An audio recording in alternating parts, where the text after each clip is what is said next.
Bismillahirrahmanirrahim. Assalamualaikum warahmatullahi wabarakatuh. Kaifa amsaitum? Wa kaifa saumakum? Bi khair, insyaallah. Nah.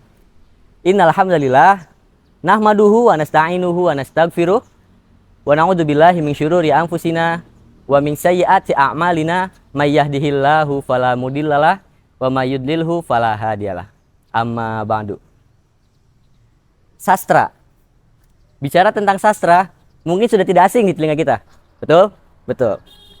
Terutama untuk jurusan kita sendiri, yaitu bahasa dan sastra Arab. Sudah jelas.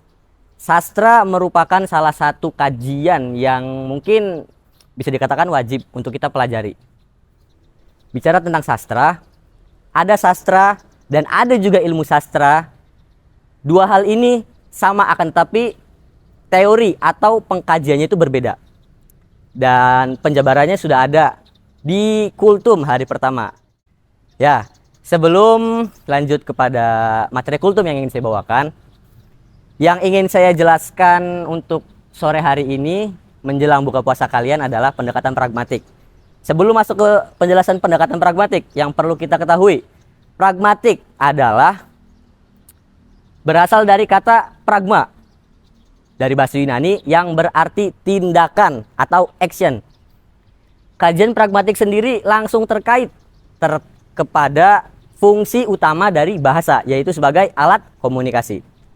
Jadi pendekatan pragmatik adalah pendekatan yang memandang karya sastra menjadi sarana untuk menyampaikan sesuatu kepada para pembacanya. Pendekatan pragmatik memberikan perhatian yang utama kepada para pembaca, kepada peranan para pembaca. Kaitannya tentang teori yang sampai saat ini perkembangannya sangat pesat, yaitu teori resepsi. Pendekatan pragmatik dipertentangkan dengan pendekatan ekspresif. Subjek pragmatik dan subjek ekspresif sebagai pembaca atau pengarang dari berbagai objek, yaitu karya sastra, penulis adalah sebuah subjek pencipta. Akan tetapi fungsi-fungsinya dihilangkan. Sebaliknya, pembaca yang tidak tahu menahu akan kreativitas justru diberikan tugas utama, bahkan dianggap sebagai pembaca. Bagaimana maksudnya? Maksudnya seperti ini, saya berikan contoh. Saya itu tidak tahu menahu tentang kreativitas. Saya tidak tahu menahu tentang membuat karya sastra. Saya tidak tahu menahu tentang, ya pokoknya berbagai hal yang itu merujuk kepada kreativitas. Saya tidak tahu menahu tentang itu. Dan suatu ketika saya mendapatkan tugas dari dosen saya untuk membuat sebuah karya sastra. Berhubung saya tidak tahu menahu tentang kreativitas, jadi yang saya lakukan hanya mengcopy paste dari karya sastra seseorang. Dan karya sastra tersebut saya kumpulkan sebagai tugas saya. Dan orang-orang sekitar saya yang mengetahui hasil dari tugas yang saya kumpulkan dan melihat lalu menilai tugas yang saya kumpulkan kepada dosen tersebut, mereka bilang bagus. Mereka bilang, wah keren. Padahal bukan karya sastra saya sendiri. Akan tetapi saya mengcopy paste dari karya sastra orang lain. Dan orang-orang yang menilai tersebut menganggap saya itu sebagai penulisnya. Padahal kan bukan. Ini cuma contoh ya. Dan pendekatan pragmatik juga memandang puisi sebagai sesuatu yang dibangun untuk mencapai efek-efek tertentu kepada para audiens atau kepada para pendengarnya. Contoh efek-efek dari efek-efek kesedihan, efek-efek kesenangan, efek-efek menegangkan, bahkan efek-efek yang menakutkan. Puisi dianggap sebagai sesuatu yang bisa mencapai efek-efek tersebut. Ya.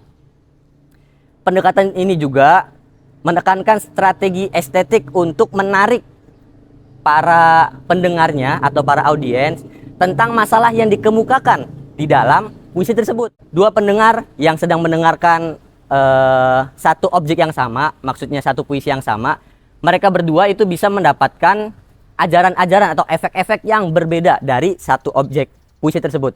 Contoh, saya dan teman saya sedang mendengarkan satu objek yang sama, yaitu puisi, dan di dalam puisi tersebut itu terdapat efek-efek kesedihan dan efek-efek kesenangan.